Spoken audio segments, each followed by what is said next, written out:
നമ്മളിന്ന് ചെയ്യാനായിട്ട് പോകുന്നത് ഗരം മസാല പൊടിയാണ് ചെയ്യാനായിട്ട് പോകുന്നത്. ഗരം മസാല എങ്ങനെയാണ് പൊടിക്കുന്നതെന്ന് കാണിച്ചു തരാം.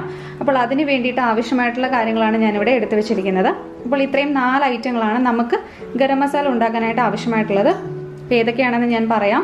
ഇത് കറക്റ്റ് ഒരു 1/2 കപ്പ് പെരുംജീരകമാണ്. ഇത് 1/4 കപ്പ് ഏലക്ക, 1/4 കപ്പ് ഗ്രാമ്പൂ, 1/4 കപ്പ് പട്ട. അപ്പോൾ പെരുംജീരകം മാത്രമാണ് 1/2 കപ്പ്. ബാക്കി ഈ 3 ഐറ്റങ്ങളും 1/4 കപ്പ് വീതമാണ് നമുക്ക് വേണ്ടത്. ഈ 4 ഐറ്റങ്ങൾ മാത്രമാണ് ഞാൻ ഗരം മസാല പൊടിക്കുമ്പോൾ യൂസ് ചെയ്യുന്നത്. വേറെ ഒന്നും ആഡ് ചെയ്യാറില്ല.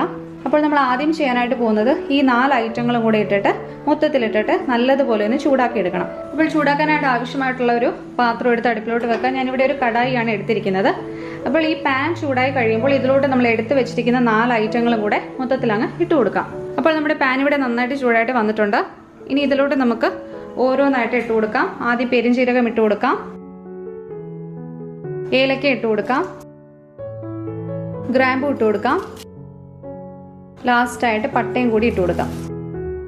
എന്നിട്ട് ഇതെല്ലാം കൂടി ഇട്ടിട്ട് നല്ലതുപോലെ ഒന്ന് ചൂടാക്കി എടുക്കാം.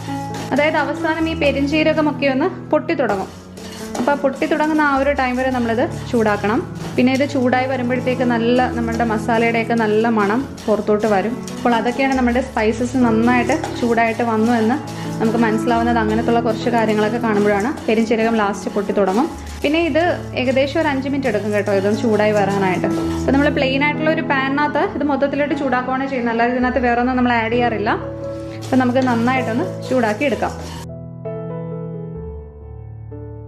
അപ്പോൾ ഇതൊരു മീഡിയം ഫ്ലെയിമിൽ ഇട്ടിട്ടാണ് കേട്ടോ ഞാനിത് ചൂടാക്കി എടുക്കുന്നത്.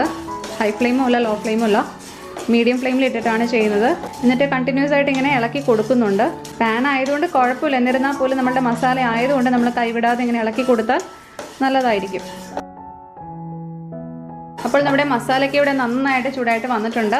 ഏകദേശം 5 മിനിറ്റ് കഴിഞ്ഞിട്ടുണ്ട്. ഞാൻ തീ ഓഫ് ചെയ്ത് കൊടുക്കാനായിട്ട് പോകുവാണ്. ഞാൻ തീ ഓഫ് ചെയ്ത് കൊടുത്തു.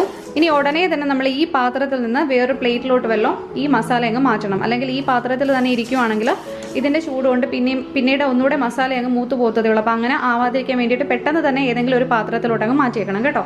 അപ്പോൾ ഞാൻ മസാലയൊക്കെ ഇതുമാതിരി ഒരു പ്ലേറ്റിലോട്ട് മാറ്റിയിട്ടുണ്ട്. ഇനി ഇതിൻ്റെ ചൂട് പോകണം. ഇതിൻ്റെ ചൂട് പോയിട്ട് വേണം നമുക്ക് മിക്സിയിലിട്ടത് പൊടിച്ചെടുക്കാനായിട്ട്. അപ്പം ചൂട് പോകാൻ വേണ്ടിയിട്ട് നമുക്കിതൊരു സൈഡിലോട്ട് അങ്ങ് മാറ്റി വെക്കാം. അപ്പോൾ നമ്മുടെ മസാലയൊക്കെ നന്നായിട്ട് ഇവിടെ തണുത്ത് വന്നിട്ടുണ്ട്. ഇനി ഇത് നമുക്ക് മിക്സിയുടെ ഒരു ജാറിലോട്ട് ഇടാം. അപ്പം ഞാനിവിടെ ഈ സൈസ് ഒരു ജാറാണ് എടുക്കുന്നത്. കാരണം ഒത്തിരി ചെറിയ ജാറല്ല, ഒരു മീഡിയം സൈസ് ജാറാണ് എടുക്കുന്നത്. കാരണം ഇത്രയും ക്വാണ്ടിറ്റി ഉള്ളതുകൊണ്ട് നമുക്ക് ഇങ്ങനെ ഒരു ജാറിൽ വേണം ഇത് അടിച്ചെടുക്കാനായിട്ട്.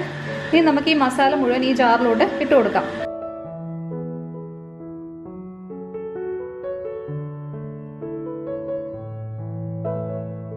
ഇനി ഇത് നമുക്ക് നല്ലതുപോലെ ഒന്ന് പൊടിച്ചെടുത്തിട്ട് വരാം. അപ്പോൾ ഞാനിത് നന്നായിട്ട് പൊടിച്ചെടുത്തിട്ടുണ്ട്. കണ്ടോ, നല്ലതുപോലെ പൊടിഞ്ഞ് വന്നിട്ടുണ്ട്.